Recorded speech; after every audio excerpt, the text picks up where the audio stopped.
pag nakita mo kasi yung mga moments dun behind weddings, sobrang mapapaano kayo, captivating kasi siya. Na hindi lang siya wedding, may storya behind every picture. So dun, yun yung central idea kung bakit nabuo ang Little Red. I'm Liz.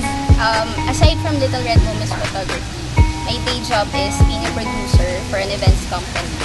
Hi, I'm Mark. I work as a senior editor sa isang advertising company rin. Yung idea kasi is you're working with your wife or your husband. So parang you're working with one mind lang.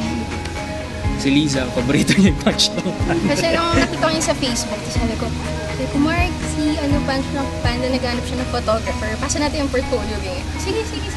Kaya parang, so parang dream ka ng come true yun na kami naman yung napili. Keep on practicing din. At saka watch parang tutorials online or read magazines. Kailangan kasi may message about pictures mo. Kumbaga may essence. Hindi lang yung ma-depict mo yung life, may yung meaning ng life kailangan makita sa mga pictures mo. So siguro yun, take the risk, tsaka be original siguro. Pero mahirap maging original dahil nga ang dami ng concept na pwedeng naisip mo and then makikita mo nagawa na before. So siguro na lang, be honest na rin na lang din.